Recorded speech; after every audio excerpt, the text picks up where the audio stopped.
Nós vamos começar a dar início, então, agora a parte da tarde do Seminário Alternativas Penais, um novo rumo para a justiça criminal no Brasil.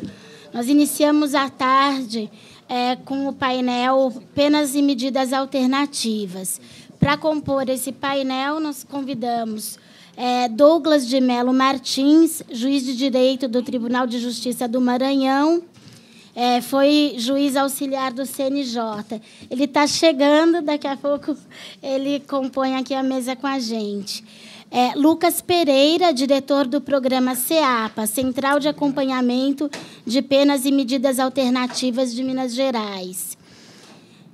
Alessandra Teixeira, presidente do Grupo de Trabalho sobre Justiça e Segurança do IBCCRIM e pesquisadora da Unesp de Marília. Então, boa tarde.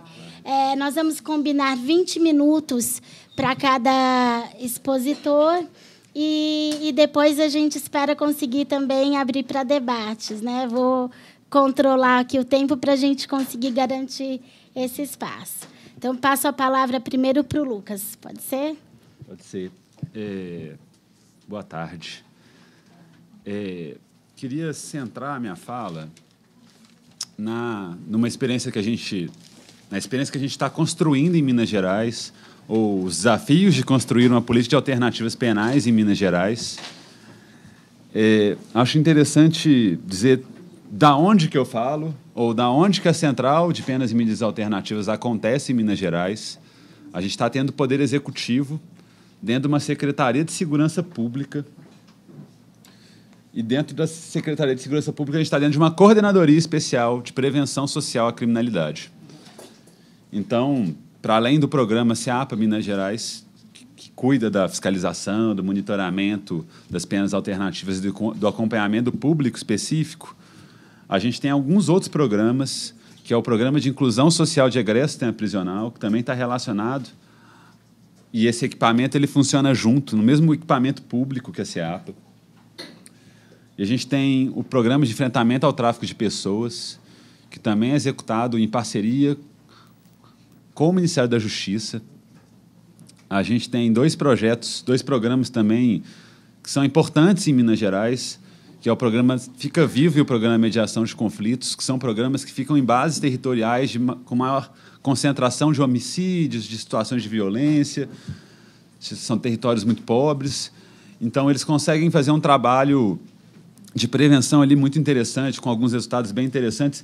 E eu estou falando isso só por uma coisa, que a gente tem a possibilidade desses programas se interagem muito na prática. Então, isso influencia muito a maneira como a CEAPA funciona em Minas Gerais. E eu vou dizer um pouco disso. Quero dizer que eu represento aqui uma equipe de mais ou menos 123 pessoas, entre técnicos das centrais, técnico do nosso projeto de restaurativa, que a gente executa junto com o Ministério da Justiça, a partir de um convênio no tempo da Heloísa, gestores sociais locais, supervisores metodológicos, de uma gerente do programa. São, ao todo, 123 técnicos, profissionais em geral. E eu quero trabalhar aqui a ideia de que, e aí tentando contextualizar essa política, eu quero trazer resultados, dificuldades, mas desde já eu quero deixar claro que é uma prática muito underground em Minas Gerais. Underground por dois aspectos, porque embora a gente esteja numa política de segurança pública, as penas alternativas elas ainda não são identificadas como estratégias de segurança pública. E segundo, porque a gente trabalha com modelo para adultos também, e para crimes de menor potencial ofensivo, em geral, eu vou explicar isso mais na minha fala, embora a gente tenha experiências muito interessantes em outros sentidos. Então, é uma prática muito underground. Eu não vou falar muito de metodologia, eu estou tentando pensar como que eu posso contribuir sem ser repetitivo com o que muita gente falou pela manhã. Então, eu vou tentar avançar um pouquinho, vou ver se eu consigo mexer nisso aqui. Eu aponto para onde? Para lá. Vamos ver.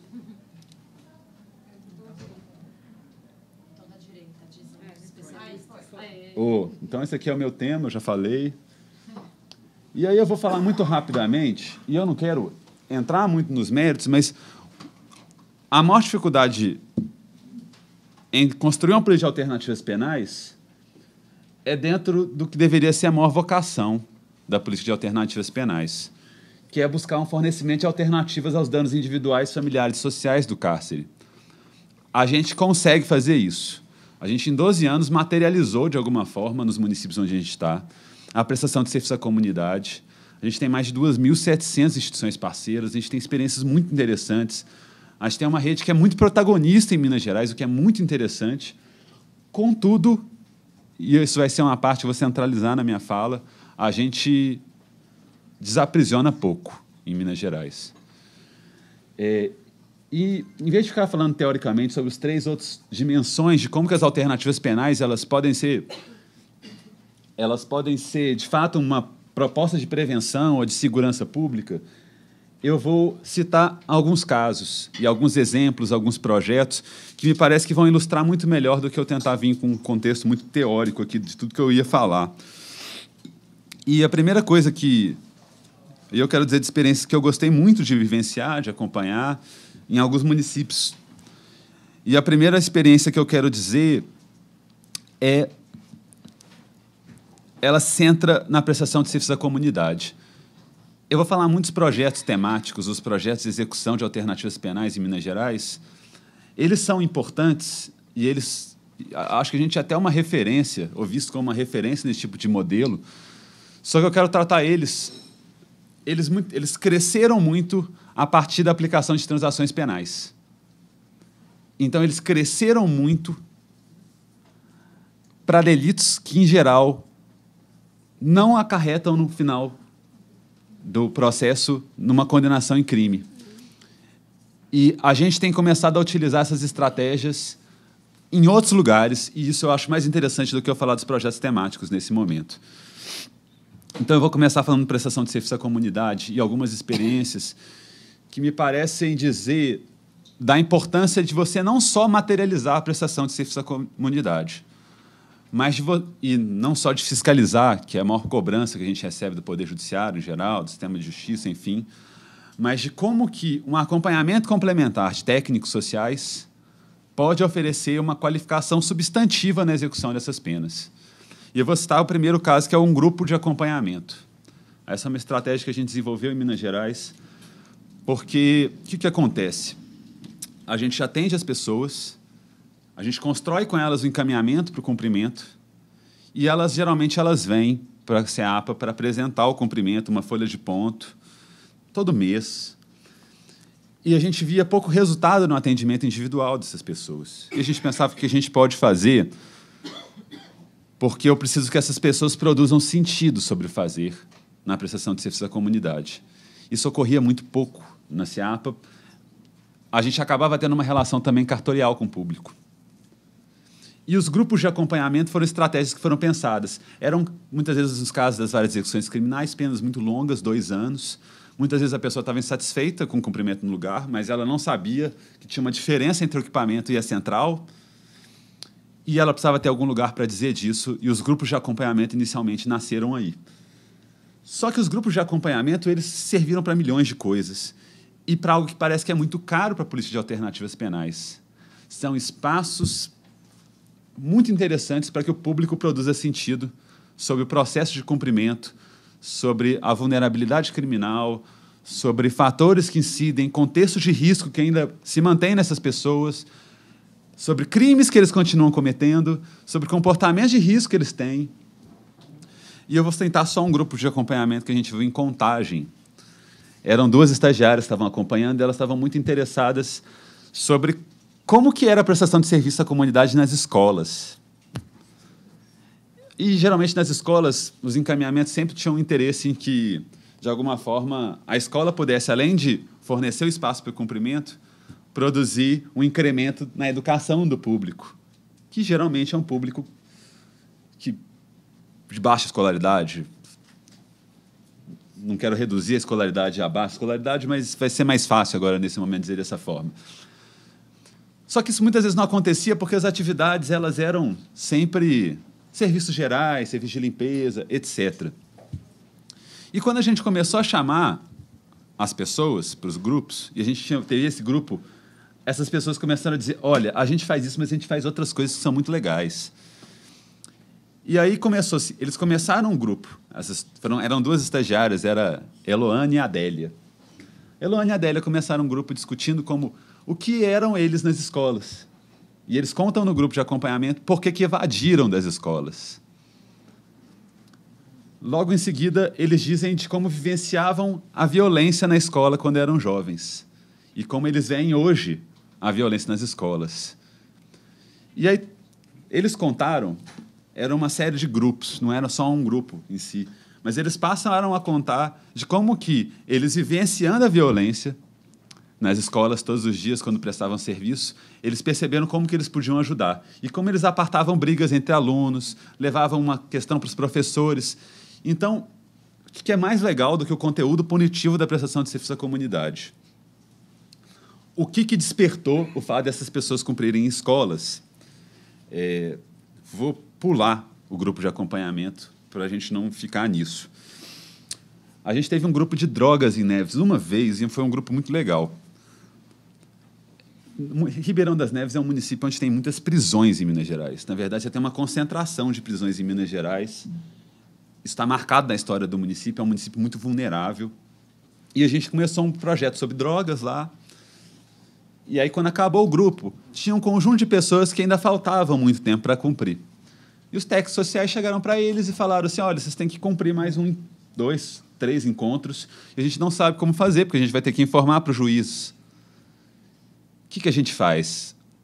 E aí as pessoas que estavam no processo do grupo falaram, olha, a gente discutindo aqui as temáticas sobre drogas, sobre participação, sobre estigmatização, alguém pensou a ideia de vamos fazer um evento na praça para dizer tudo que a gente aprendeu no grupo. E eles escolheram uma praça onde muitas pessoas usavam drogas ali para fazer uma abordagem e uma discussão de redução de danos sobre drogas, coordenado pelos usuários do programa que cumpriam penas.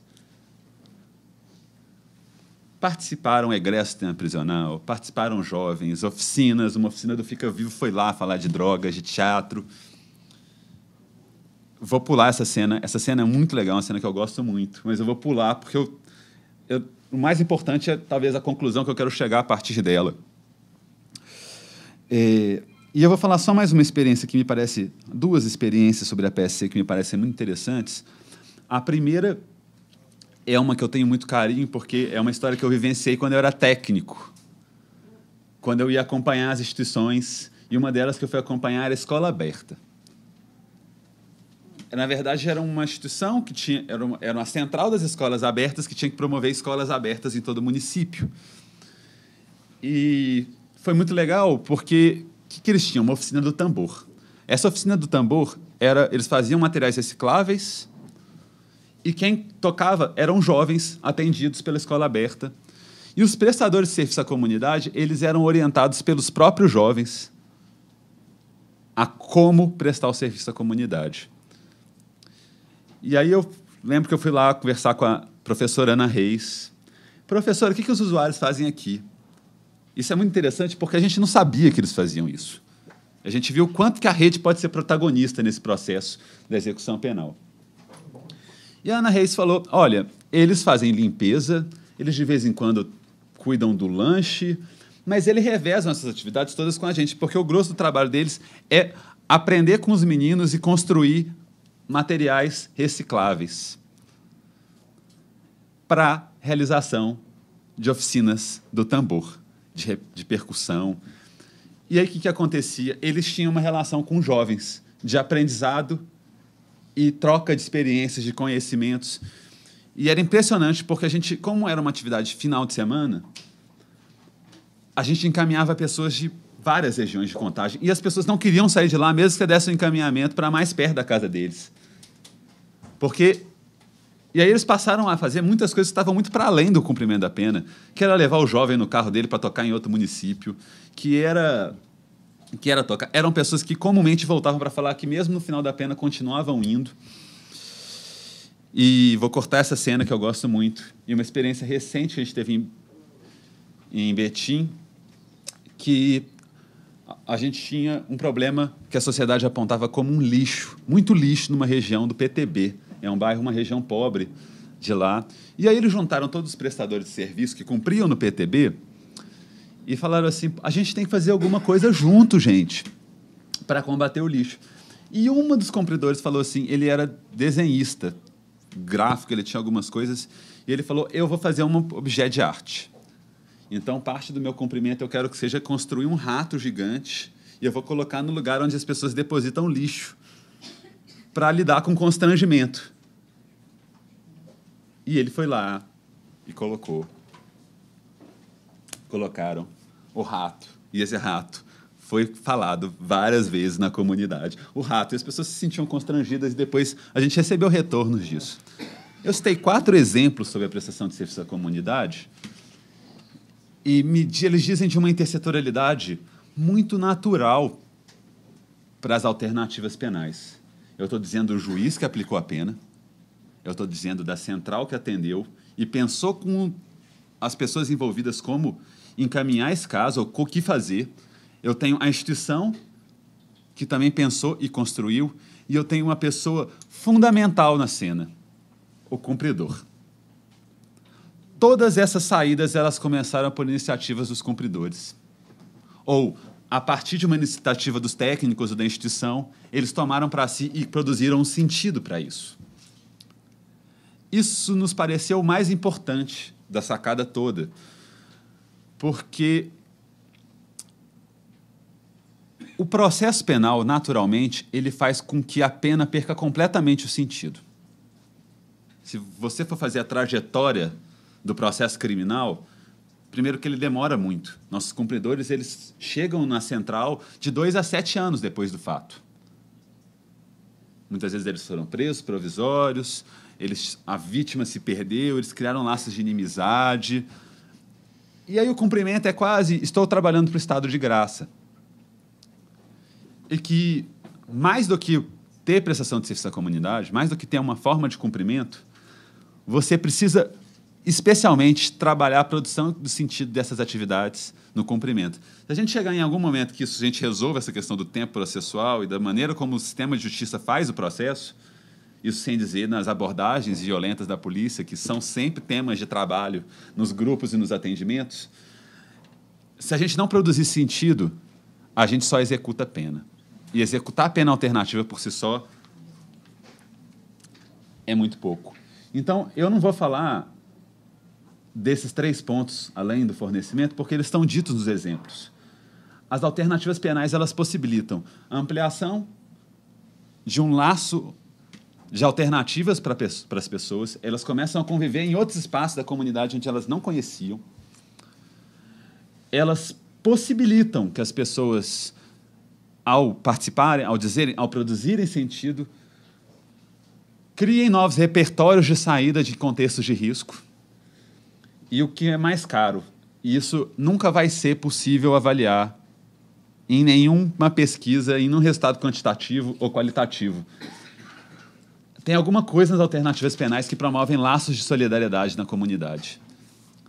Isso me parece o mais importante. E isso vai ser... Eu vou voltar nisso futuramente, quando eu estiver terminando de falar. Pode passar, por favor. Eu que passo. Não, é muita tecnologia para mim. Peraí. Vamos ver. Aê. Eu vou passar alguns indicadores de resultados. Eu prefiro começar pelos resultados, porque eles são algo simbólico. Entre 2000 e 2014, a gente monitorou no programa 86 mil penas e mais uns quebrados.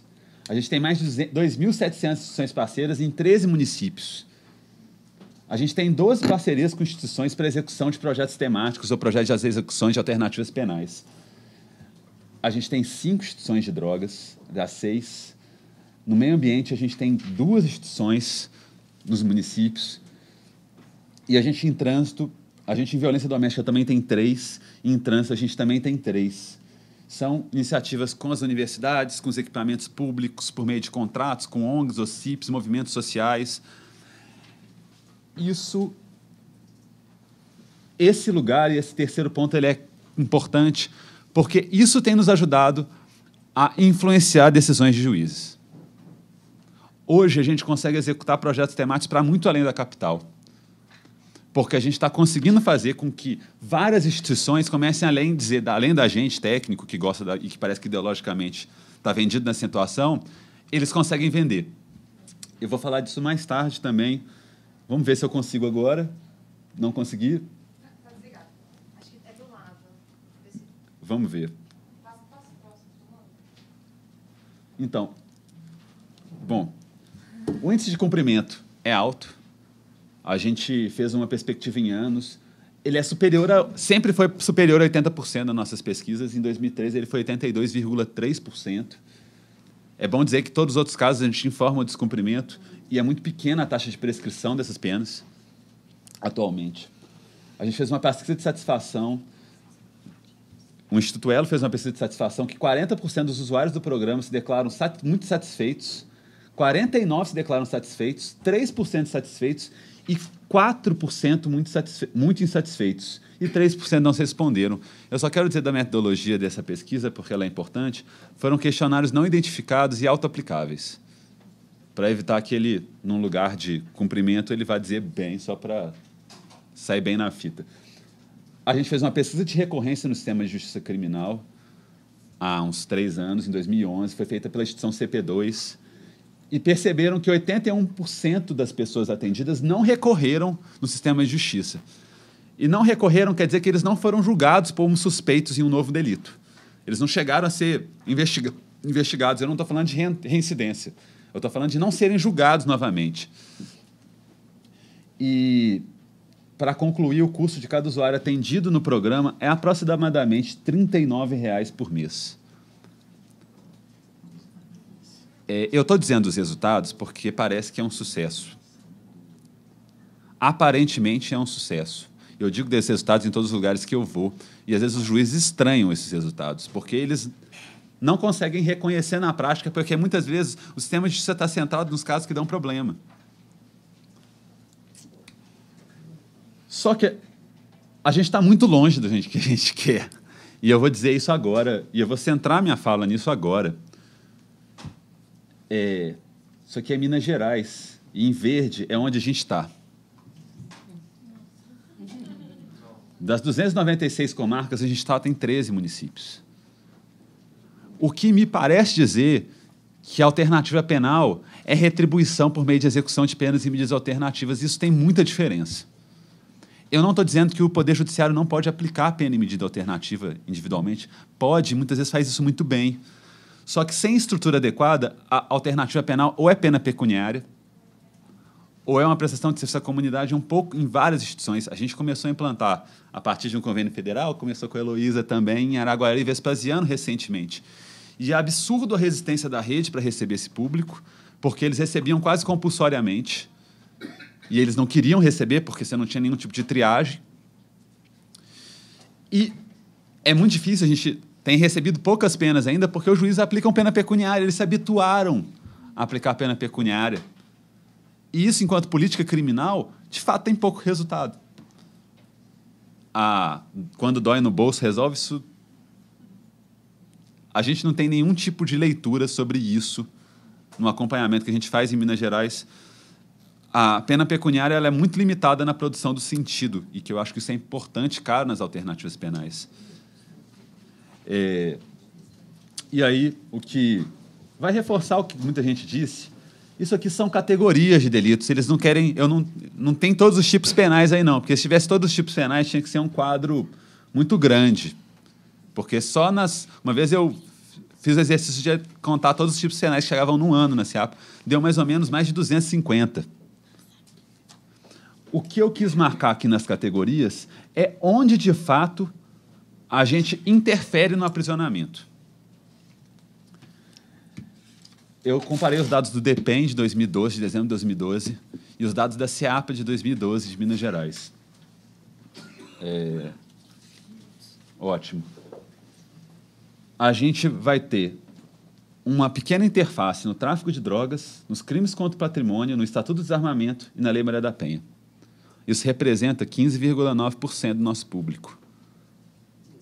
Ou seja, os e tantos por cento que restam acabam sendo ampliação do controle penal.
Só que a gente começou a demonstrar que a prisão, na verdade, era um risco para as mulheres, porque quando eles saíam da prisão, era para a casa das mulheres que eles iam. Então, a prisão, se ela poderia ter algum tipo de sucesso na neutralização da violência, na verdade, era um fracasso retumbante nisso. E a gente teve exemplos em Minas Gerais que, inclusive, foram televisionados. Então, os grupos de responsabilização, de reflexão, eles têm resultados interessantíssimos e a participação do público ela é um elemento crucial. Só que se a gente não entra nesse controle anterior ao processo, a gente não tem chance de fazer depois, porque o processo acaba. E se a gente não entrar, vai entrar a monitoração eletrônica e a prisão provisória. Então, esse é um debate necessário. A suspensão condicional do processo é um debate necessário na Lei Maria da Penha, me parece. Vou falar rápido, para concluir quase, sobre o uso de drogas e o tráfico de drogas. Eu coloquei uma provocação da ideologia da diferenciação, por quê?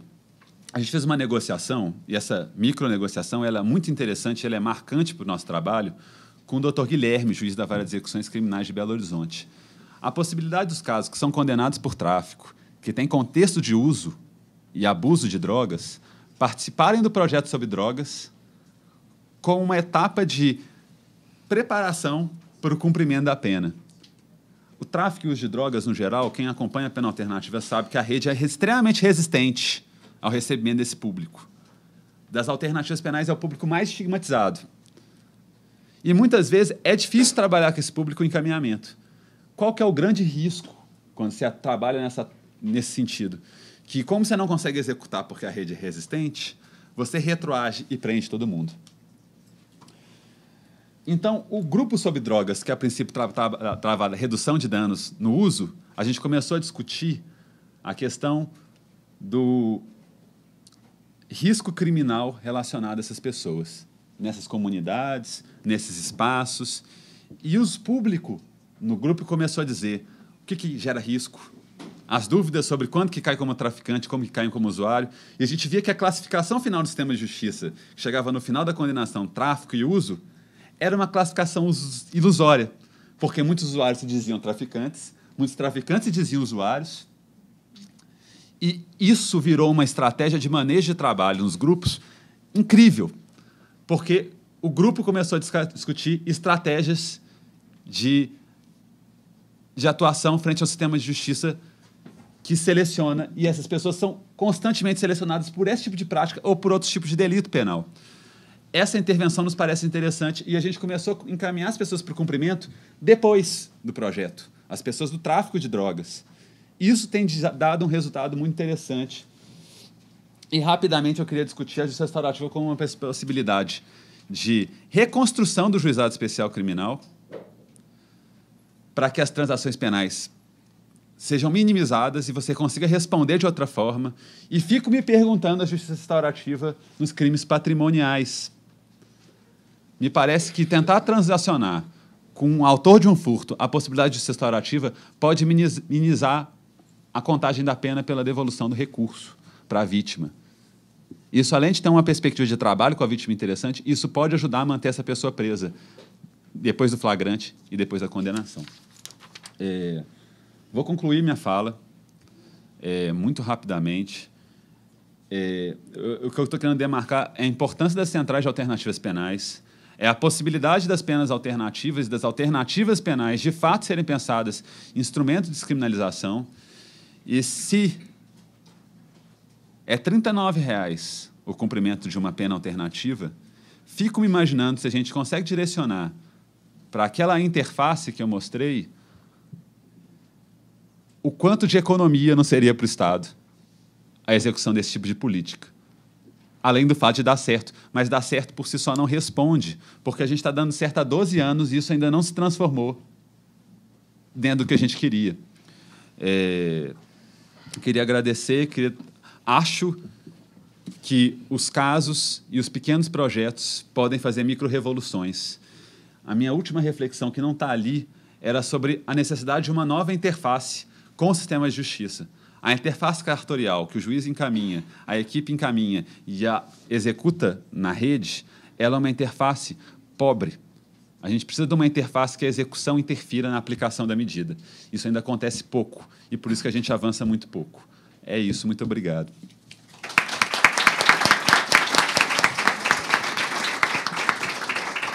Obrigada, Lucas. Nós já temos aqui conosco também o Dr. Douglas, mas eu vou passar, se o senhor me permite, primeiro a palavra para a Alessandra. Pode ser assim?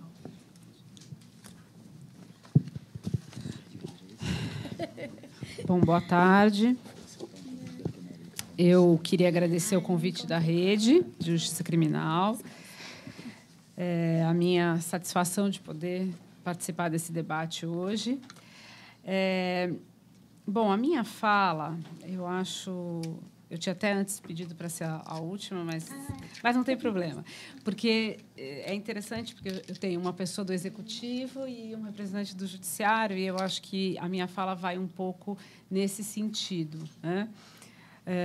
De pensar a articulação desses dois poderes, né, e como essa dimensão ela tem sido, talvez, ao longo dos anos, um dos grandes dificultadores para a gente pensar numa política de alternativas penais no país de uma maneira mais duradoura e enfim, né, e com menos percalços.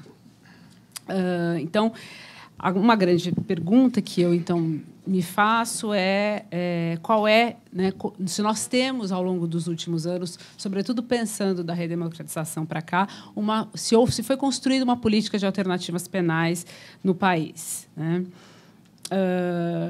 E aí eu acho que um grande desafio quando a gente trabalha com direitos individuais, né, é como criar uma maneira de efetivar esses direitos por meio de políticas públicas, né? de uma forma que é muito diferente dos direitos sociais. Então, quando a gente pensa em políticas públicas, a gente pensa nas políticas públicas de efetivação dos direitos sociais. Política de saúde, política de educação, mesmo as políticas setoriais de desenvolvimento, a gente está pensando numa determinada chave. Quando a gente fala de direitos individuais, e aqui é um caso claro, a gente tem um outro elemento, que é o sistema de justiça, que é o Poder Judiciário. Então, quando a gente trabalha com políticas sociais, com políticas públicas sociais, você tem uma interface aí, uma articulação do legislativo e do executivo. O legislativo prevendo, portanto, regulando a matéria, e o executivo, a partir dessas previsões legais, formulando os instrumentos para executar, enfim, essas políticas. No caso de penas alternativas, de alternativas penais, enfim, a participação do sistema de justiça ela é imperiosa, não apenas porque a execução da pena é jurisdicionalizada, mas porque, inclusive, a própria aplicação de uma medida, tanto de constrição de liberdade como não, ela compete ao judiciário. Com isso, a gente tem, então, o terceiro poder aí também que tem que se articular para formular e para executar, portanto, essa política pública. Então, acredito que isso traz mais um dificultador. Eu acho que, de alguma maneira, o Lucas trouxe isso. Algumas pesquisas que eu participei ao longo desses últimos anos também apontavam isso. Acho que a Heloísa talvez vai também trazer alguma coisa nesse sentido. E eu acho que é uma primeira reflexão que a gente tem que levar em conta. Existe aí um outro poder, existe o judiciário, e como esses três poderes conseguem, portanto, se articular ou não se articular.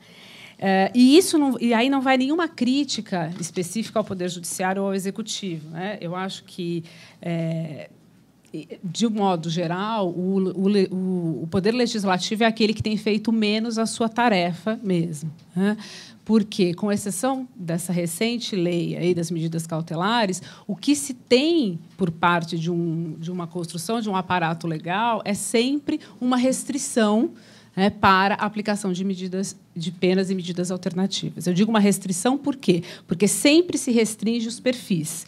E, como a gente sabe muito bem quais são os perfis fundamentalmente presentes no sistema carcerário, que são os pequenos traficantes e as pessoas que cometem roubo, e essas pessoas continuam flagrantemente excluídas das legislações, e ainda continuam, de fato, aí a gente tem o grande entrave para uma política de alternativas penais ser efetivamente cumprida.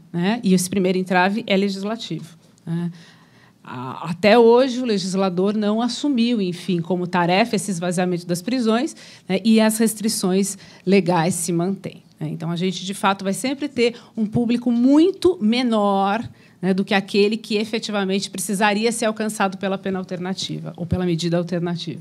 E aí o que a gente vai ter isso que já foi falado aqui, pessoas que nem deveriam cumprir ou responder o processo presas, e aí essas pessoas, ao final, recebem uma medida alternativa. Bom, de todo modo, então, eu queria começar por uma revisão, bem rápida, mas uma revisão legislativa e de política também, de política de alternativa penal no Brasil. Bom, num plano mundial, em 1995 foram editadas as regras mínimas para tratamento dos presos, que foi o primeiro instrumento internacional que previu a importância e a imperiosidade de se reforçar a implementação e execução de medidas alternativas à prisão. São as famosas regras mínimas de tratamento aos presos. Em 86, o Instituto Regional das Nações Unidas da Ásia e do Extremo Oriente para a Prevenção do Delito formula o primeiro conteúdo daquelas que seria conhecida como as regras mínimas para a elaboração de medidas não privativas de liberdade, conhecidas como as regras de Tóquio. Então, as regras de Tóquio são efetivamente o primeiro instrumento voltado, de recomendação das Nações Unidas, voltado para a restrição do uso da prisão. Isso em 1990. No Brasil, os primeiros precedentes, pelo menos se a gente considerar aí no enquadramento mais contemporâneo, foram os provimentos do Conselho Superior da Magistratura em São Paulo, né, recomendando a aplicação do Instituto Prisão-Albergue. Né. Isso porque, né, alguns de vocês devem saber, na época o professor Manuel Pedro Pimentel, que era o grande idealizador desse instituto, tinha uma atuação ali importante no tribunal. A prisão-albergue vai ser reconhecida, vai ser recebida na legislação brasileira em 77, né? Mas já num contexto da redemocratização. Né? E é nesse contexto da redemocratização que o Código Penal é reformado em 84 e a primeira lei de execuções penais é editada. Né? E, portanto, há, nesse momento, uma previsão, pela primeira vez, uma previsão sistemática no ordenamento jurídico de substituição de penas restritivas, de substituição à pena privativa de liberdade por penas restritivas de direito, que é o nome que a legislação brasileira vai adotar. As penas que são previstas nesse momento são a prestação de serviços à comunidade, a interdição temporária de direitos e a limitação de final de semana. Né? Em 88, a Constituição acolhe, né, essa previsão legal, né, ao incluir no artigo 5º, inciso 46, a pena restritiva de direitos e pena alternativa, portanto, como uma modalidade penal. Né? Portanto, a gente pode dizer que, com a redemocratização, de fato, o Brasil assume, do ponto de vista legal e constitucional, o seu compromisso, né, pelo menos legal, né, a uma política de valorização das alternativas ao encarceramento. Né? Em 1995, a Lei 9.099 é editada, é a Lei dos Juizados Especiais Criminais. É uma lei importante para se pensar a evolução das alternativas penais, porque ela estabelece, portanto, os novos procedimentos de transação penal, composição civil e suspensão condicional do processo. E aplicação, portanto, também de medidas alternativas, que, na prática, são as mesmas que as penas alternativas. Né? Isso vai gerar uma polêmica muito grande, principalmente entre os abolicionistas, mas não só. Né? Aí a crítica bastante conhecida da Maria Lúcia Caram, dizendo que, na verdade, o que os juizados trazem é uma antecipação de uma punição. Né? Na medida que as medidas alternativas se referem à mesma espécie que as penas alternativas. Né? Então, um indivíduo que, teoricamente, nem foi efetivamente considerado que o que ele cometeu é um crime, ele não foi processado, não lhe foi aplicado um processo, um devido processo legal, mas lhe é aplicada uma medida que, na prática, ela corresponde exatamente à pena alternativa. Porque, ainda hoje, ela é executada da mesma maneira e pelos mesmos órgãos, né? Ou centrais de penas alternativas ou a vara de execução mesmo. Então, de fato, a lei do GCRIM ela é um pouco criticada. E também é criticada porque ela prevê, né, a prestação pecuniária, e a prestação pecuniária, como já foi falado aqui, ela acaba se banalizando e chegando a se banalizar mais no contexto da violência doméstica, que vai levar, enfim, vai ser uma das causas que vai levar à Lei Maria da Penha. Bom, aí, em 1997, o ILANUD, né, que é o Instituto Latino-Americano das Nações Unidas para a Prevenção do Crime e Tratamento Delinquente, aqui do Brasil, uma sede no Brasil, fez um primeiro levantamento em 3 varas de execução penal: São Paulo, Rio Grande do Sul e Mato Grosso do Sul. Esse trabalho ficou bem conhecido porque ele foi um trabalho pioneiro, né? E teve uma parceria com o Ministério da Justiça. A ideia era, então, tentar mapear qual era o estado de aplicação dessas penas alternativas, porque o que se desenhava naquele momento era o início da construção, por parte do Poder Executivo, né, de uma política de fomento, efetivamente, às penas alternativas. Né? Em 98, é editada a Lei 9.714, né, que é, com poucas modificações, a lei que ainda está em vigor e que alterou o Código Penal para estender, primeiro, o tempo de pena, né, passível de ser substituído por uma pena alternativa, de 2 para 4 anos, mas manteve a restrição para os apenados por crimes com violência ou grave ameaça. Né? Essa lei ela foi profundamente criticada à época porque, embora se propagasse com ela uma ideia de um aumento de um leque de possibilidades para as alternativas penais, ela, na verdade, redundou numa restrição tão clara e tão extensa quanto a outra legislação. Por quê? Porque, de fato, ela não alcançava, mais uma vez, né, o grande perfil da população carcerária. Os que cometeram crime de roubo, fundamentalmente, o tráfico, que estava excluído, né, e o furto, muitas vezes também excluído da lei, porque a exigência da primariedade, né? E, de fato, com poucas modificações, esse é o arcabouço jurídico hoje em vigor, né? Do ponto de vista das penas alternativas, aí pensando efetivamente as penas, de fato, essa é a limitação com a qual o juiz se depara, o operador de justiça se depara, certo? Ele pode aplicar a pena alternativa para um universo bastante reduzido de pessoas, né? E isso a legislação manteve, né? E reforçou em alguma medida, porque o que foi muito colocado à época é que ela visava alcançar perfis muito específicos de uma criminalidade geralmente econômica, né, em que a pena poderia ser até extensa, uma pena de 4 anos, desde que o crime sem violência. Ou seja, ela estava efetivamente voltada para um perfil de criminalidade, né? E isso, é importante dizer, não é uma característica só brasileira, né?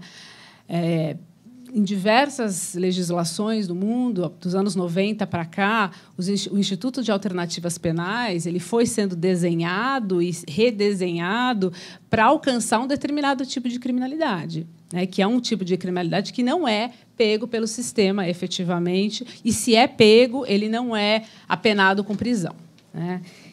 E isso é alguma coisa que a gente não pode esquecer. Então, os crimes, por exemplo, financeiros, os crimes ambientais, é comum vocês verem que existe ali, por parte do juiz, uma possibilidade muito grande de substituir essa pena por uma pena alternativa, né? E que, muitas vezes, não vai ser uma pena de prestação de serviços. Aí, sim, vai ser uma pena pecuniária, né?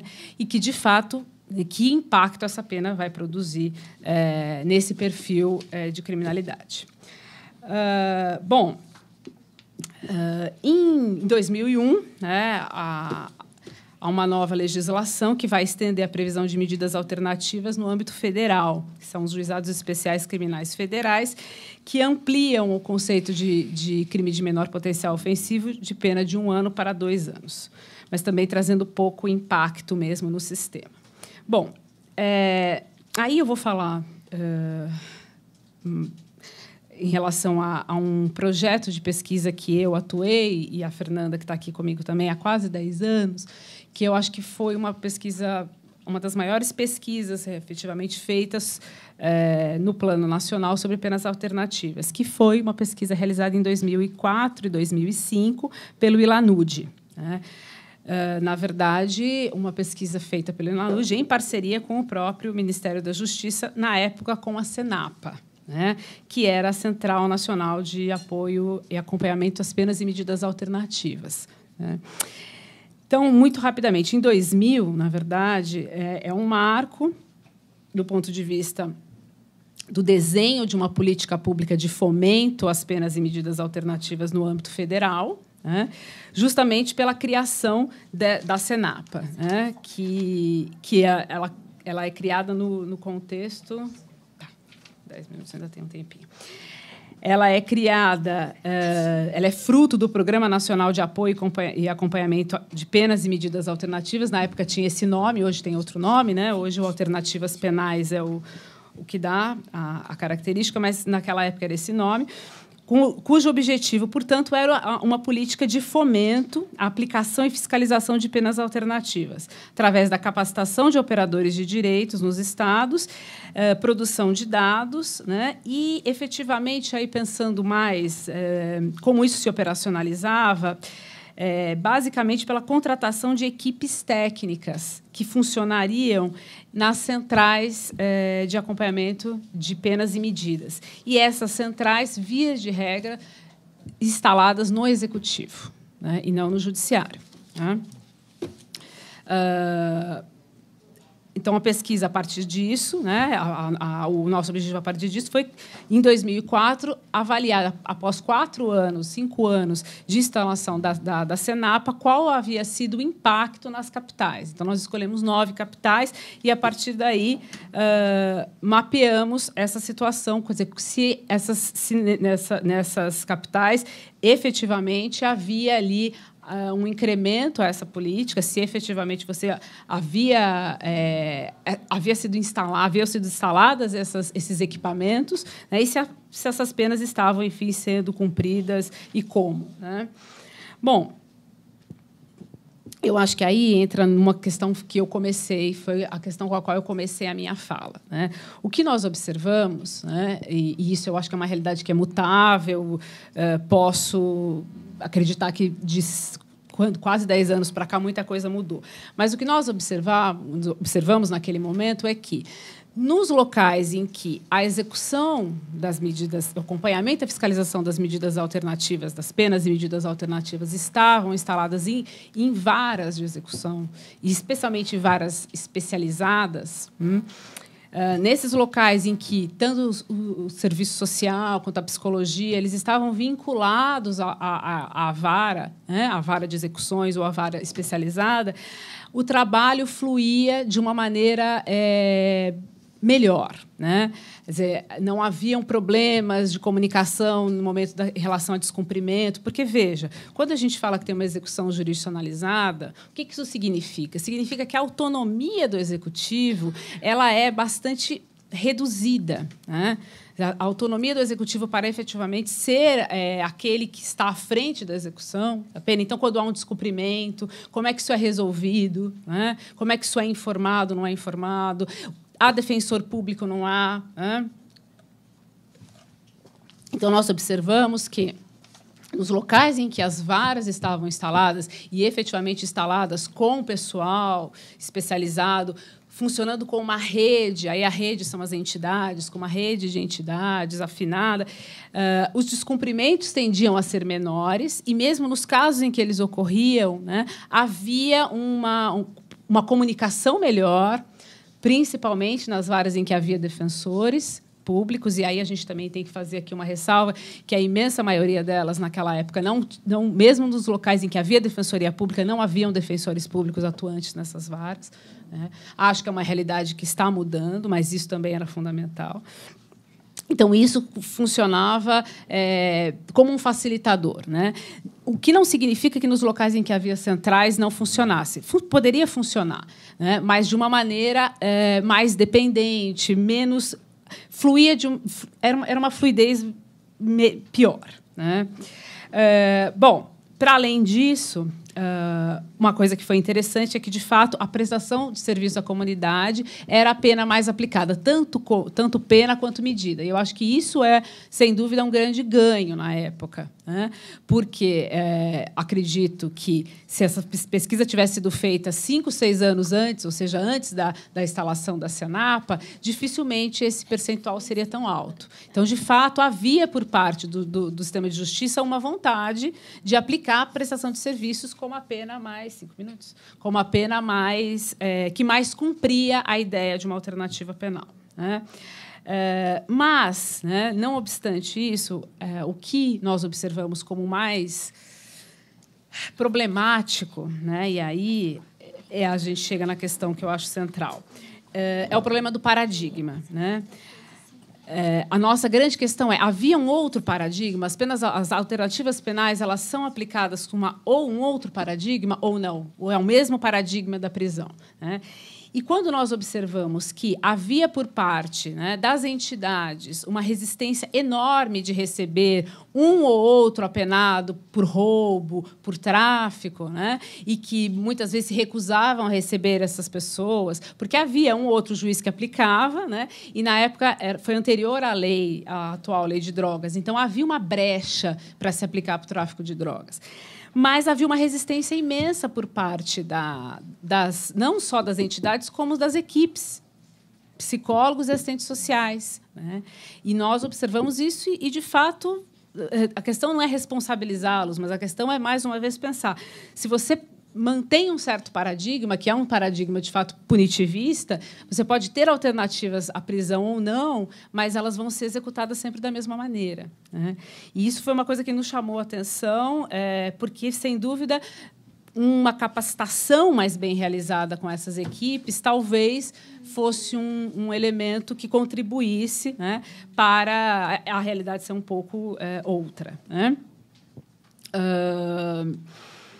Então, assim, fundamentalmente, em relação a essa pesquisa, né, eu acho que é uma pesquisa de 10 anos atrás, acho que, com certeza, muita coisa mudou, embora eu acredite que, com relação, como eu disse, à questão das varas especializadas, eu ainda acho que é uma alternativa que tem chance de ser mais... de produzir uma política um pouco mais duradoura, né? Claro que com o apoio do executivo, mas se você tem efetivamente uma vara equipada ali com psicólogos, com assistentes sociais e com um juiz que é afinado para essa mentalidade, de preferência um juiz especializado, eu acho que, sem dúvida, seria um avanço muito grande. E aí, para finalizar mesmo, prometo, é uma última questão que, na verdade, retoma um pouco o que eu falei, é uma provocação. Eu acho que quando a gente fala em política de alternativas penais, a primeira coisa que a gente tem que pensar é que a primeira política de alternativas penais tem que ser uma alternativa, né, uma prevenção à criminalidade, né? E quando a gente pensa hoje que o grande contingente de pessoas que estão presas, elas estão presas porque elas efetivamente participam de economias criminais, e eu estou falando do varejo das drogas, né, do comércio varejista de drogas, e também, no caso do roubo, né, do mercado receptador, que é uma economia criminal também, e que, de fato, essas economias rendem para essas pessoas muito mais do que qualquer possibilidade de uma inserção no mercado de trabalho, que vai ser uma inserção precária e informal. Eu acho que essa é a questão, né, nodal. Senão, a gente vai estar chovendo no molhado e com discursos que acabam sendo hipócritas, não nossos, mas, enfim, os discursos da política, né? Então, de fato, acho que a grande política tem que ser uma política de oferta, né, de oportunidades e obviamente, de controle desses mercados, né, e não de controle pelo encarceramento massivo, né, mas no desmonte efetivamente desses mercados criminais, né, e, paralelamente a isso, uma forma, né, de tirar essas pessoas dessas ofertas criminais, né. Então, eu acho que era fundamentalmente isso. Aí vamos ver se dá para ir para o debate. Obrigada. Obrigada, Alessandra. Passo, então, a palavra para o Dr. Douglas.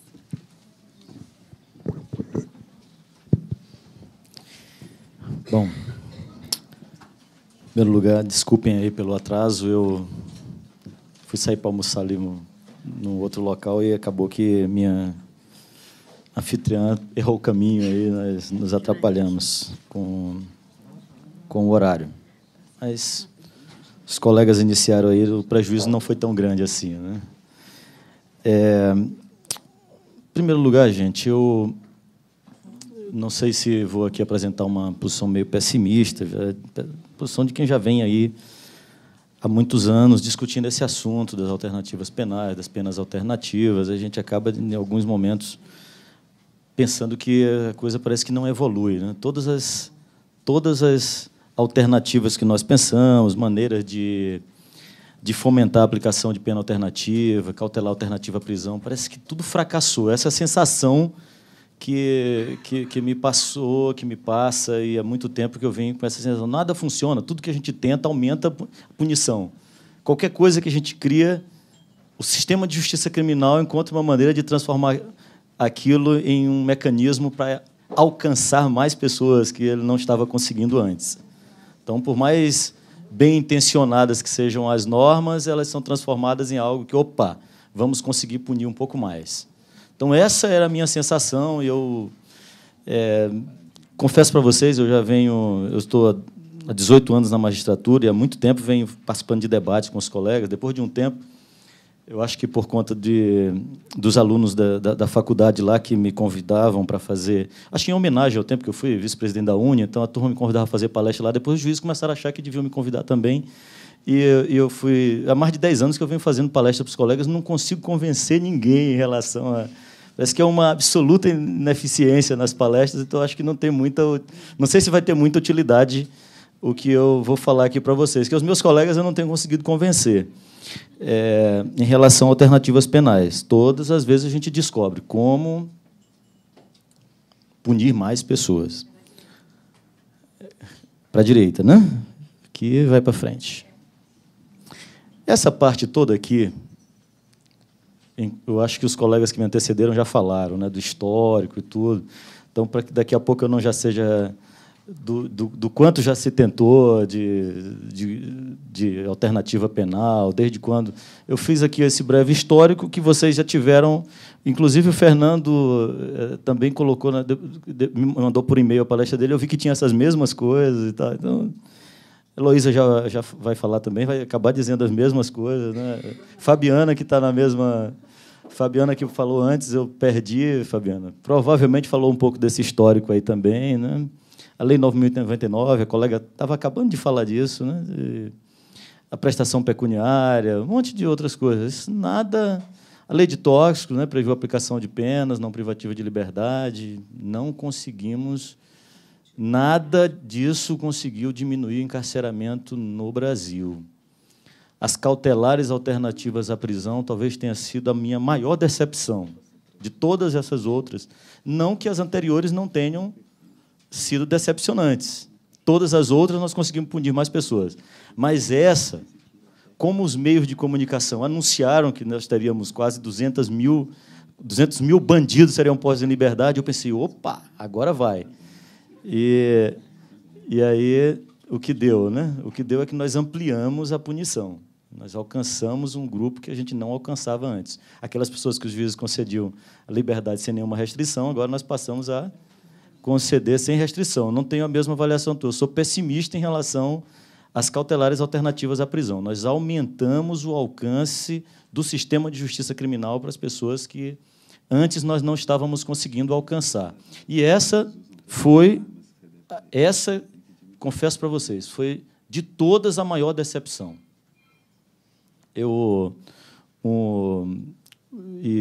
Bom, eu só não recusei a vinda para discutir com vocês aqui, porque eu estou nos últimos anos, assim, nesses últimos 2 anos que eu tive a oportunidade de ficar no CNJ, eu tive a sensação de que tem uma luz no fim do túnel. Tem alguma perspectiva aí, tem um caminho. Eu penso que talvez seja a alternativa a tudo isso que nós temos tentado durante todo esse tempo. E talvez o grande erro, pelo menos é o que eu consegui da experiência dos últimos tempos, para alguma mobilização dos juízes para aplicação de pena alternativa, cautelar alternativa à prisão, ou a liberdade pura e simples, sem nenhuma restrição, ela só tem êxito quando nós discutimos a absoluta inutilidade da pena restritiva de liberdade mesmo, como para alcançar o que todos esperam. Os juízes, ao contrário do que a maioria de nós pensa, os juízes são maus, eles gostam de prender, ainda mais se for paulista, né? Paulista gosta muito, juiz paulista. Eu estava falando isso, né? Tem quase uma tara sexual por prisão, né? Prender, que vai resolver. Mas não é maldade. Na verdade, se a gente for pôr a mão na consciência, qual é a expectativa? Eu até perguntei para a Janaína, qual é o nosso público? Eu queria adaptar um pouco ao que a gente vai discutir aqui. Eu imagino, como eu estou percebendo aqui, eu não estou vendo colegas daqui, juízes, eu acho que não tem, né? Tem algum juiz aqui? Nenhum juiz? Tinha Kenari aqui, né? Posso falar sossegado mal dos colegas, não tem problema, não. Mas, bom, eu tenho testemunhas aqui que eu faço na presença, né? Mas essa questão não é que de maldade do juiz. Se nós colocarmos a mão na consciência, nós vamos ver que não são só os juízes que encaram o sistema de justiça criminal como a solução para um anseio legítimo da sociedade, que é a segurança. As pessoas partem de uma constatação que nós vivemos num país inseguro. Nós vivemos num país inseguro. Quem questiona isso? O exemplo hoje, o Fernando estava vindo para cá e quase foi assaltado, e ele mesmo quase não teve condições de fazer a palestra dele, ainda pensando no quase assalto que aconteceu com ele. O país é inseguro, isso é um fato. Qual a expectativa da sociedade em relação às pessoas têm? Não é juiz, é promotor, é defensor público, é qualquer um, é estudante. Eu imagino que a maioria de vocês aqui pensa o seguinte: como que nós vamos resolver isso? O Brasil é um país inseguro. Como nós vamos resolver essa questão? As pessoas têm algo na cabeça como solução para isso. E está na cabeça das pessoas que a solução é o sistema de justiça criminal. E está na cabeça das pessoas que a pena eficaz, a verdadeira punição, aquela que pode inibir a pessoa de cometer o crime, é a pena de prisão. É a pena que as pessoas acreditam, elas estão iludidas com isso. Não são só os juízes que estão iludidos com a pena privativa de liberdade como a solução para a segurança pública. Todo mundo está iludido com isso. É uma ilusão generalizada. E ainda mais quando você coloca o tráfico de drogas como o grande vilão dessa história toda. E é o sistema de justiça criminal, com a pena de prisão na mão, que vai resolver esse grande problema. Essa é a questão. Bom, mais histórico aí, voltando ali, só para ficar o registro de que eu ia falar sobre isso, né? Da Senapa, Conapa, essas coisas que nós participamos lá, né? Já há muito tempo, da Conapa, a comissão, né? A coordenação de penas, temos aqui o chefe, né? Presente. Tudo isso já se tentou. O Judiciário, por último, agora criou o Fórum Nacional de Alternativas Penais. Em 2013, nós tivemos o primeiro encontro nacional, tiramos vários enunciados, algumas coisas interessantes, e estamos com aquela ilusão de que vamos, mais uma vez, fazer algo que vai fomentar a aplicação das alternativas penais. Mas a grande questão é essa aqui. Por que nós prendemos tanto no Brasil? Primeiro, é que as pessoas não sabem que nós prendemos muito. Nós não conseguimos alcançar a maioria das pessoas. Não conseguimos. A maioria das pessoas afirma o inverso. As pessoas acham que nós prendemos pouco. E nós prendemos muito. Então, antes de qualquer coisa, nós precisaríamos levar essa discussão para a sociedade. Nós prendemos muito ou prendemos pouco? Depende da expectativa que nós temos em relação à prisão. Os nossos números eles são desencontrados. Ninguém tem números absolutamente confiáveis em relação ao nosso número de presos. Mas vou me basear no último dado que eu tenho, de quando eu estava ainda no CNJ, pegando as informações dos tribunais, de que nós temos, hoje, quase 750 mil pessoas presas no Brasil. Não são 580, 570, como informa o Ministério da Justiça na avaliação nossa do Judiciário. Na nossa avaliação, nós temos mais 150 mil que está fora da conta do Poder Executivo, que são aquelas pessoas que estão cumprindo pena em regime semiaberto ou aberto, que estão cumprindo a prisão domiciliar, que não tem nenhum sistema nacional que alcance essas pessoas. Os sistemas que existem, o Infopem, agora o Sisdepem, que está em construção, esses sistemas estão alcançando só as pessoas que estão presas em presídios e os outros sistemas que alcançam aqueles que estão em delegacias de polícia. Presídio ou delegacia de polícia. Somando esses, nós temos algo em torno de 600 mil, pouco mais de 600 mil. São dados que o DEPEN certamente ainda não consolidou, mas o último dado consolidado é de 2012, mas o DEPEN chegou a publicar o dado acima de 600 mil um dia no site do Ministério da Justiça, publicou um dia, o nosso serviço de inteligência do CNJ captou. Nosso serviço de inteligência é o Google, o alerta do Google, né? Serviço de inteligência do CNJ. Então, eu estava, na época, coordenando o DMF lá, e o nosso serviço de inteligência, que é o alerta do Google, tudo que envolve CNJ, prisão, número de presos, tudo isso, o alerta do Google joga imediatamente na nossa caixa. Quando caiu na nossa caixa, DEPEN divulga novo número de presos do Brasil, mais de 600 mil, que eram os dados de 2013. Nós pegamos aquilo, transformando numa matéria, eu dei uma entrevista sobre aquilo e pulo no site do CNJ e eles mandam para a gente, tira do ar aqui, esse dado não está consolidado ainda e tal. Bom, enfim, os dados de 2013 já são mais de 600 mil presos. Só falta o DEPEN divulgar. Então, eu estou logo entregando eles aqui. Só falta o DEPEN divulgar em definitivo, mas já tem mais de 600 mil. Contando os nossos 150 mil da prisão domiciliar, 750 mil presos. Pegando da população carcerária do mundo, o Brasil tem a terceira maior população carcerária. Nós prendemos pouco. Essa é que é a questão. Prendemos muito no Brasil. E nós prendemos muito no Brasil, a minha avaliação é de que há mais de 15 anos que nós seguimos aí, decolamos, aumentando o nosso número de presos, numa variação aí que vai de 5% a 7%, 8% ao ano, aumentando o nosso número de presos. E isso absolutamente independente de qualquer mudança legislativa ou de qualquer uma dessas políticas de penas alternativas ou de cautelares alternativas à prisão ou alternativas penais, como queiramos denominar, independente de qualquer uma delas. O encarceramento, só as pessoas que vão para a prisão, é absolutamente invariável, independente de qualquer uma dessas políticas que nós pensamos ou de qualquer mudança legislativa.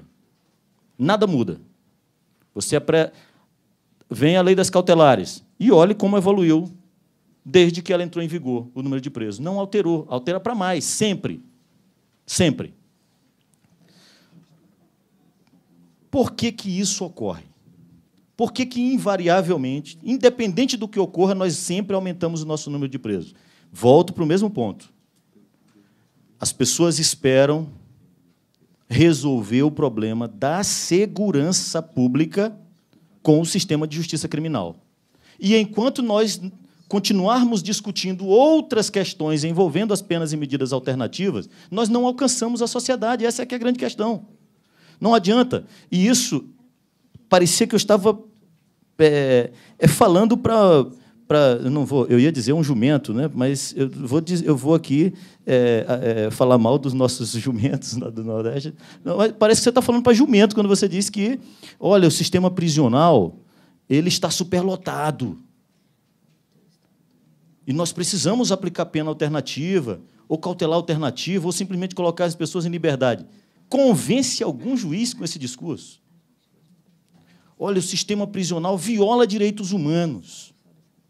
E eu tinha um maior trabalho para preparar isso, pegava aqueles vídeos de preso tudo quebrado, sofreu tortura, preso morto, cabeça decepada, e mostrava isso para o juiz. Azar dele que foi cometer crime. Se não tivesse feito nada de errado, não estava lá. O problema é dele, é o sistema. Qualquer argumentação nessa linha, não sei se eu convenceria vocês aqui. A impressão que eu tenho é de que só se convenceria aqueles que já estão convencidos mesmo. Nós falamos para nós mesmos. Falamos para nós. Falamos e nos sentimos bem, mostrando quantas violações de direitos humanos, que coisa horrível, as pessoas estão sofrendo no sistema prisional. Na sociedade mesmo, gente, nós não conseguimos mudar grande coisa. O povão, as pessoas, de um modo geral, elas não estão interessadas nisso. Porque o que é que elas querem? Qual é o problema que elas enxergam? Qual é a relação que as pessoas têm com o sistema de justiça criminal? Quando as pessoas pensam num juiz criminal, num delegado de polícia, num promotor de justiça, ele está pensando em quê? Ele está pensando que alguém cometeu crime, fez algo de errado, causou uma lesão para ele, me assaltou, colocou um revólver na minha cabeça, está vendendo droga, que está levando os nossos filhos para o mau caminho, e o sistema de justiça criminal é que precisa resolver isso. E, se não está resolvendo, é porque não está punindo o suficiente. É essa a lógica. Se nós não mudarmos essa linha de raciocínio, nós não alcançamos a maioria dos juízes, dos operadores do direito de um modo geral, e nós não alcançamos porque esse discurso não alcança a maioria da sociedade, porque é daí que estão os juízes, é desse meio. O juiz pensa igualzinho a todo mundo. Incrível como Isso não era para nos surpreender. A gente pensa, não, porque juiz devia ter... Juiz é igualzinho, você vai conversar numa roda de juízes, você ouve a mesma coisa que você ouve em qualquer lugar, na feira. Vai na feira e a conversa do juiz em relação ao sistema de justiça criminal é exatamente a mesma. Juiz se sente um órgão da segurança pública. Juiz criminal. Hoje eu decretei a prisão de um marginal perigosíssimo. Retirei do convívio social a alguém que estava causando um grande mal para a sociedade. É assim que o juiz pensa quando manda alguém para a prisão. Isso vai mudar como? Bom, quando a gente conseguir questionar essas verdades. Porque eu digo para vocês aqui, eu queria fazer... Essa questão é... Poxa, agora eu me traí. Era para perguntar antes de dizer que tinha que questionar, né? Mas vocês não concordam? Sejam honestos aqui. O Brasil é ou não é o país da impunidade? Quem não concorda permanece como está. Todo mundo acha que o Brasil é o país da impunidade. Então, vocês caíram no velho truque do todo mundo concorda. O Brasil é o país da impunidade. Quem não concorda com isso, levanta a mão. Só eu que não concordo, não é possível. Eu fiquei esperando vocês. Olha aqui, gente. 1/3 no máximo.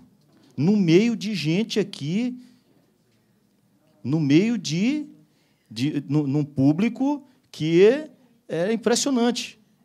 O Brasil é o país da impunidade. Eu acabei de falar para vocês que nós temos a 3ª maior população carcerária do mundo.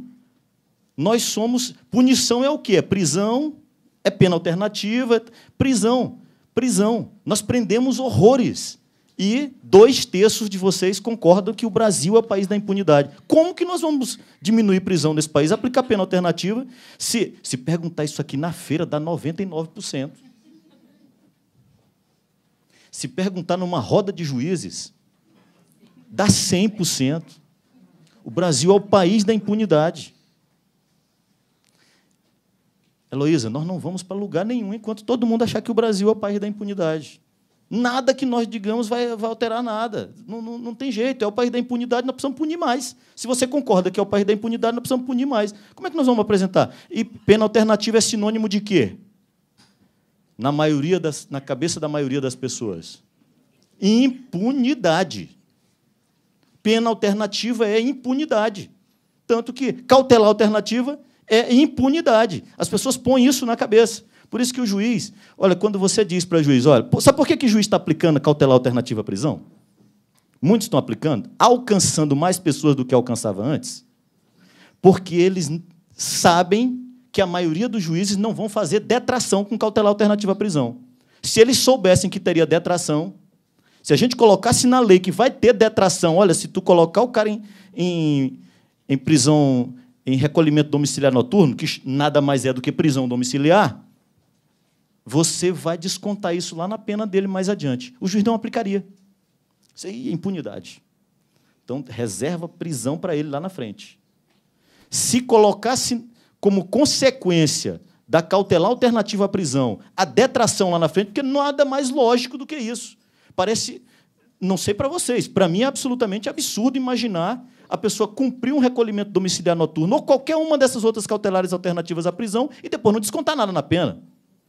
Você vai cumprir uma restrição, mesmo que parcial, da sua liberdade e não desconta nada. Mas coloca isso na lei e vê se alguém vai aplicar. No FUNAP, nós tiramos um enunciado tratando disso.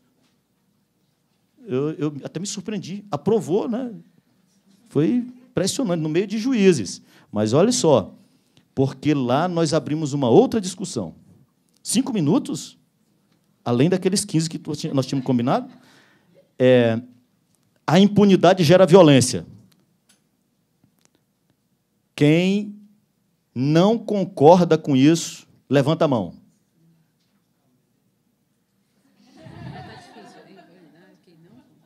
Diminuiu. A impunidade gera violência. Está na cabeça das pessoas. A impunidade gera violência. se você concorda com essa linha de raciocínio, que é a impunidade que gera violência, nada mais óbvio que temos que aumentar a punição. Se nós não questionamos essa outra verdade, todas as nossas propostas em relação a alternativas penais ou qualquer possibilidade de diminuir punição esbarra. Ou seja, gente, eu não vou convencer nem vocês aqui. Vim do Maranhão para cá, passei a madrugada inteira viajando e a maioria acha que ainda não dormiu hoje, né? E a impunidade é que gera violência. Está na cabeça da maioria das pessoas isso. Bom, e essa aqui? A polícia prende e a justiça solta. Quem não concorda com isso, levanta a mão.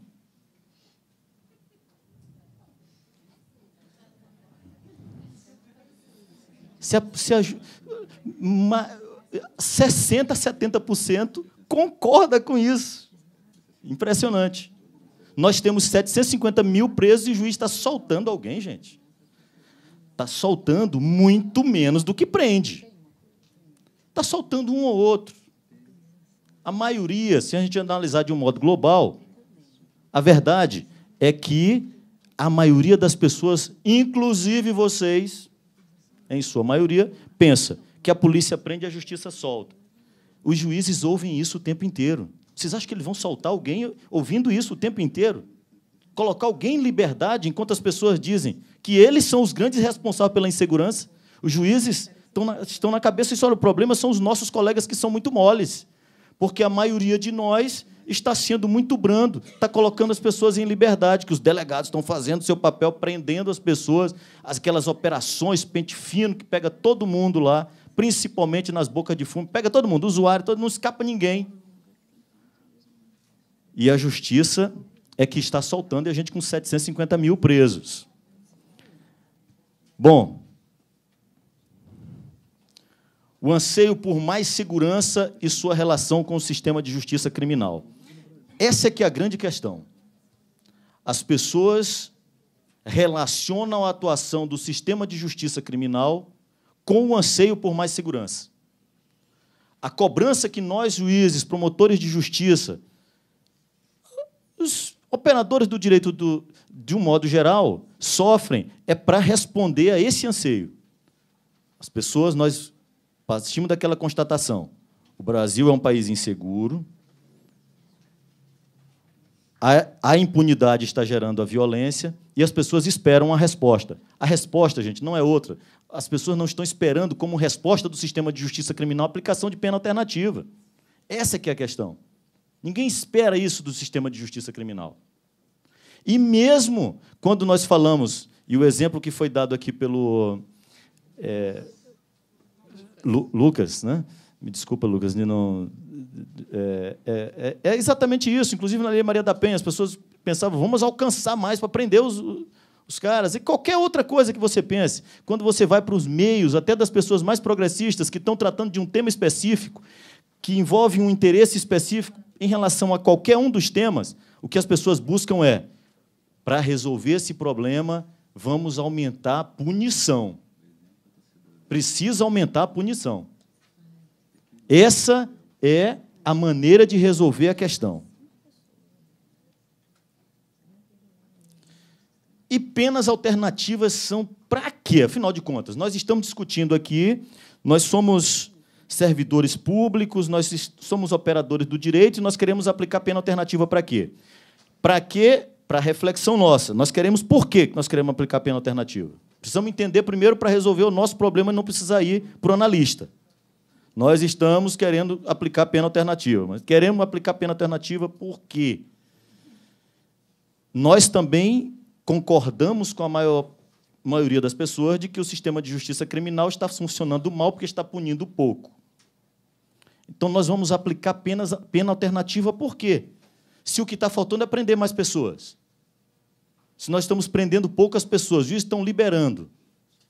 Nós não conseguimos, gente, convencer as pessoas de que vão aplicar pena alternativa, o juiz, ninguém, nós não vamos convencer dizendo para eles que é porque o sistema prisional... E o nosso discurso, e eu digo isso para vocês porque eu cometi esse erro durante mais de 10 anos. o meu argumento principal, quase que único, eram as violações de direitos humanos dentro do sistema prisional. Eu dizia, olha, o sistema de justiça está violando direitos humanos. Nós estamos mandando pessoas para espaços superlotados, em que ocorrem as piores violações de direitos humanos, por isso eu não mando mais. Não vou mandar. E aplico pena alternativa, baixei portaria lá, colocando todo mundo do aberto em prisão domiciliar, depois o semiaberto também em prisão domiciliar. A sociedade quer matar a gente quando você faz isso. A sociedade acha que aí está a culpa. Por isso que a criminalidade está aumentando e tudo, aumentando exatamente por isso, porque está aplicando pena alternativa, porque está colocando em prisão domiciliar, ou qualquer outra alternativa que não seja a prisão. Porque a solução é prisão. Acabou, né? Então, diminuir superlotação, evitar violações de direitos humanos e tudo. Eu colocando esse gráfico aqui, realmente, já vamos concluir, que eu queria fechar com vocês com aquilo que eu acho que é o que funciona com juízes. Mas vamos chegar lá. Essa aqui é a evolução da taxa de homicídios e a evolução da prisão. Para a gente ter uma noção de que, aumentando o encarceramento, como tem aumentado aqui, que é o nosso número de presos e o nosso número de homicídios. Vejam que nós aumentamos o nosso número de presos numa loucura aqui e não conseguimos diminuir. Vejam no último número da taxa de homicídios. Não diminui nada aumentando o número de presos. Esse gráfico é preciso que as pessoas entendam. Olha aqui, nesse formato, como fica. Taxa de encarceramento. Aqui é por 100 mil habitantes. Isso em 2002, 136. Nós chegamos a 287, sem levar em conta a prisão domiciliar. Vai para mais de 300 aqui. Vai para mais de 300, se colocarmos a prisão domiciliar junto. E olha o que ocorre com a taxa de homicídios, com esse aumento fabuloso do número de presos. Absolutamente nada. Se você fosse levar isso para o Fantástico e colocasse lá para o Tadeu Smith e perguntasse para ele, olha, qual a relação que tem entre taxa de encarceramento e taxa de homicídios? Uma coisa tem... Qual a relação que tem uma coisa da outra? Absolutamente nada. Seria o que ele diria. Não tem relação, porque se tivesse relação, crescendo aqui, o encarceramento diminuiria aqui. Não ocorre isso. Bom, mas tem algo que funciona. Aqui é uma outra comparação em relação a estados da federação. Eu usava muito, quando tentava convencer os colegas de que encarceramento e prisão não tinha nada a ver, eu citava Estados Unidos, prende muito, Alemanha prende pouco, o número de presos da Alemanha, do Japão é baixíssimo e são mais seguros do que Estados Unidos, que prende muito mais. Aí as pessoas, não, mas é porque alemão tem um sangue diferente e tal. Não conseguia convencer ninguém com esse argumento. Eu resolvi pegar aqui, comparar a taxa de homicídio dos estados da federação com a taxa de encarceramento, e o que nós descobrimos? A mesma coisa lá que o Tadeu Smith descobre de vez em quando. Relação nenhuma entre uma coisa e outra. Pegamos os estados da federação, eu gosto de pegar exemplo exatamente igual. Por exemplo, o Piauí tem 3,5 milhões de habitantes. 3,5 milhões. Fica no Nordeste, um estado pobre. O Paraíba tem os mesmos 3,5 milhões de habitantes. Fica no Nordeste também, estado pobre. O Piauí tem um pouco mais de 2 mil presos e tem uma das menores taxas de homicídio do país. Está aqui o Piauí. Morre pouca gente no Piauí. Prendendo quase ninguém no Piauí. A Paraíba, com a mesma população e com quase 10 mil presos, e a taxa de homicídios bem mais alta. Prende mais e morre mais pessoas. Óbvio que tem uns estados que ocorre o inverso, que prende mais e morre menos pessoas. Mas o que isso prova? Que não tem relação entre uma coisa e outra, porque um estado prende muito e é muito violento, outro prende pouco e também é muito violento, e outro prende pouco e não é violento, e outro... Ou seja, qual a relação que tem entre prisão e violência? Nenhuma. Não funciona como esse mecanismo de proteção. E eu finalizo com isso aqui, que é o que convence juiz. Não sei se vai convencer vocês, mas esse aqui é o que convence juiz. A existência, na verdade, de todas essas coisas durante todos esses anos, a única coisa que fez juiz mudar alguma coisa foi quando eu falei do Voldemort. Porque todos os juízes adoram Harry Potter, né? Por que Voldemort? Porque é aquele que não se pode nominar, né? Os meios de comunicação, nem ninguém pode falar esses nomes aqui. A imprensa não pode falar o nome. E aquele que se não... Óbvio, todo mundo aqui, essa galera aqui mais nova, se eu perguntar quem já leu Harry Potter, né? Vocês todos já leram, então vocês sabem muito bem quem é o Voldemort, né?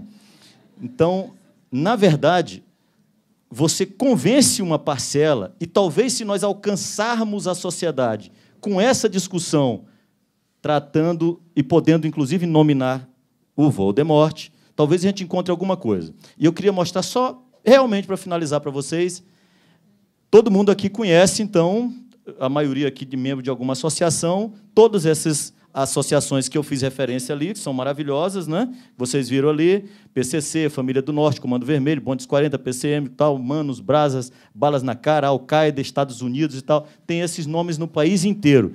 Passando por vários estados da federação, o que eu consegui encontrar foram vários Voldemort nominados, mas não pela imprensa. Os meios de comunicação não tratam disso. Mas eu fiquei curioso e resolvi estudar os estatutos dessas facções e descobri que essas associações, elas são simplesmente maravilhosas. Eu fiquei com vontade de fazer parte delas também. Vejam só aqui. E a maioria dos juízes, inclusive numa discussão recente, na associação, eu até falei sobre isso. Olha, algumas dessas regras deviam ser adotadas pelo CNJ, pelas associações dos magistrados e tal. Vejam aqui, eu chamei essas regras nos estatutos das facções que atraem os presos para ela. Vejam se vocês não se sentem atraídos também. Vamos pensar. Todos os membros que fecharem com a organização terão que ser tratados e respeitados como irmão, porque, a partir daquele momento, ele já está fazendo parte da nossa irmandade. Você quer ou não quer entrar num local desse? Nenhum irmão pode ser esquecido. Regra maravilhosa. Todo mundo precisa. Irmão respeita todo novato e converte a família. Vocês não acham isso aqui parecido com a igreja, não? Você tem que converter o pessoal, converter aquele que está desgarrado, né? Como é que a gente chama mesmo? Isso é porque eu não tenho frequentado a igreja nos últimos 40 anos. Como é que foi? Convertido, não. Tem outra... Desviado, é isso mesmo. Está desviado. Mas, olha só, a sua obrigação é fazer o quê com o desviado? Converter de volta a família. Todo integrante será tratado com igualdade, sendo nossa luta constante e permanente, seus méritos e atitudes serão analisados, dando prioridade para aqueles que fazem por merecer. Olha aqui a resolução 106 do CNJ, né, que trata da promoção por merecimento. Está tudo previsto no estatuto. Está tudo previsto lá. Regras que obrigam. Aí a coisa vai começando a ficar mais séria. Aquelas regras atraem ou não? Quem não entraria numa organização que tem essas regras maravilhosas anteriores aqui? Maravilhoso. Vocês entrariam também, não digam que vocês não entrariam.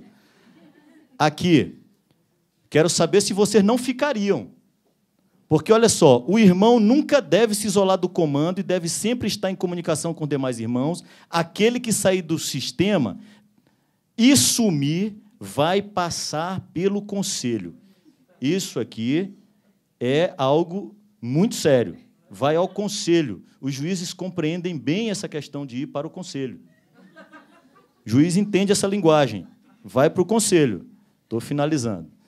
Aquele que quiser sair pagará uma doação ou será indicado para uma operação. Sabe quais são essas doações? Tem que pagar uma grana para sair da organização. Se não tem dinheiro para pagar, ele é indicado para uma operação. A operação, de regra, é levar alguma coisa para o sistema prisional.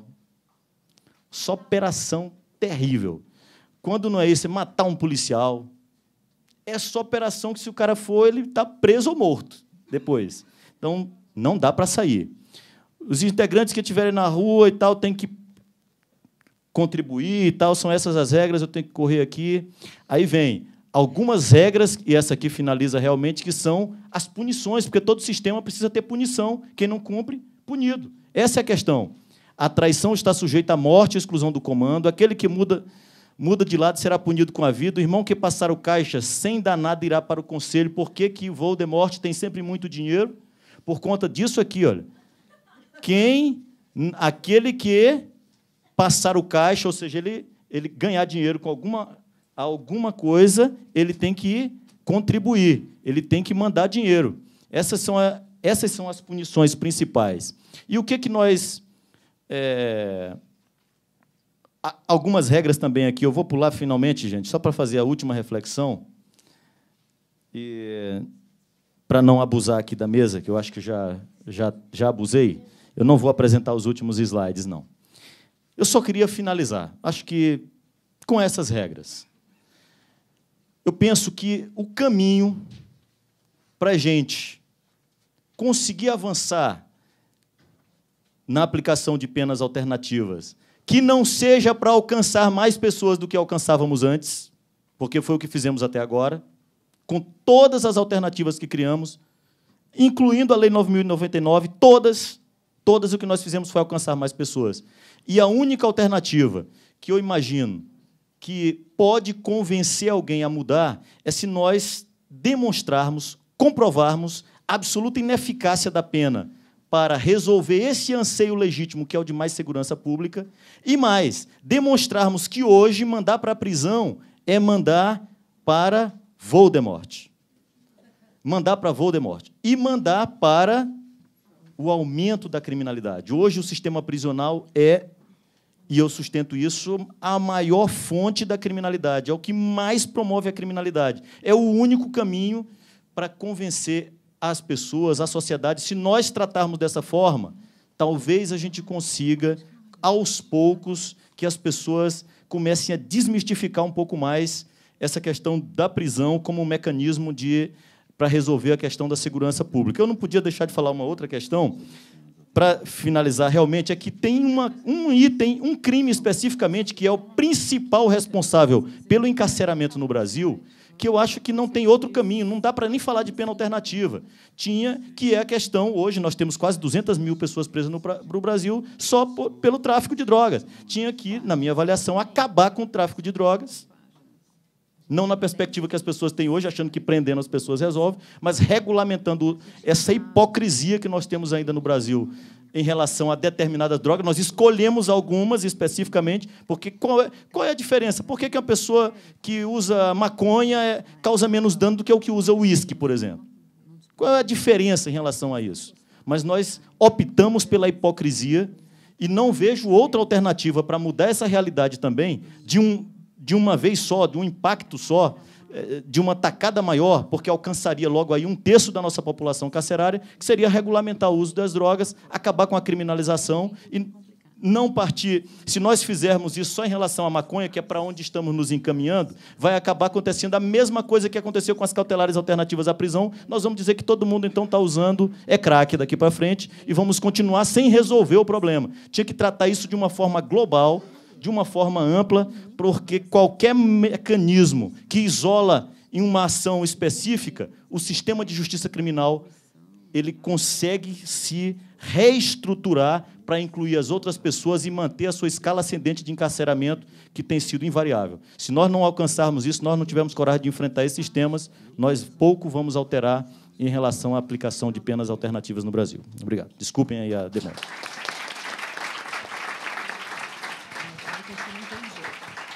Obrigada, doutor Douglas. Bom, a gente tinha falado de tentar garantir um pouquinho de debate, então pergunto se, muito rapidamente, se teriam colocações, questões. Por favor.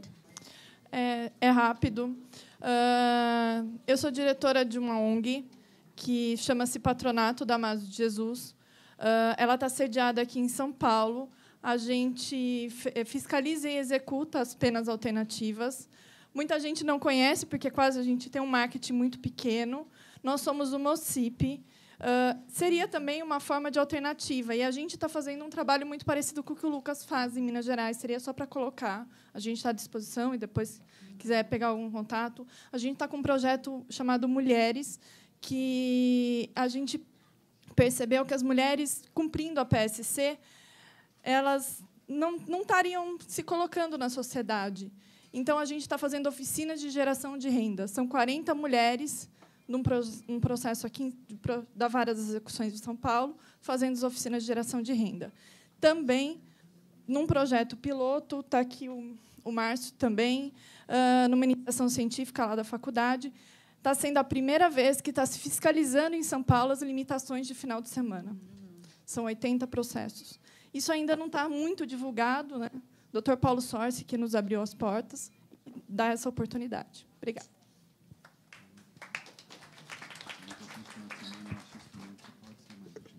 Bom, boa tarde a todos e a todas. Eu sou Carolina, do Sou da Paz. Queria fazer uma reflexão e uma pergunta para o Lucas. Primeiro, que acho que é muito importante para a gente poder ouvir uma experiência concreta, né, que traz um pouco de ânimo de que é possível, né?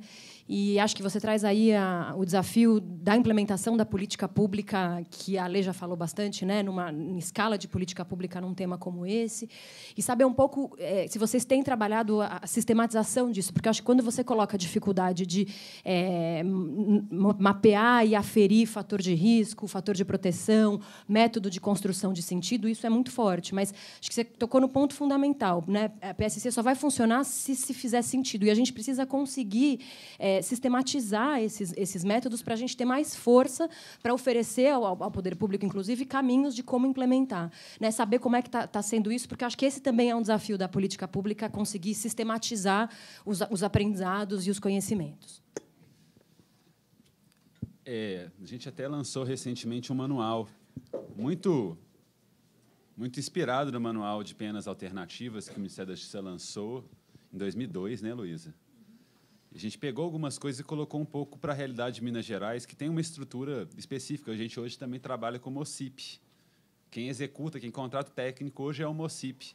Isso é bom e é ruim, por vários motivos, assim, na construção de uma política pública. Mas, do ponto de vista... Tem um ponto de vista que eu acho que é crucial, e é o ponto de vista mais difícil de fazer uma política pública, é porque as penas alternativas elas têm que quase pedir pelo amor de Deus para elas existirem.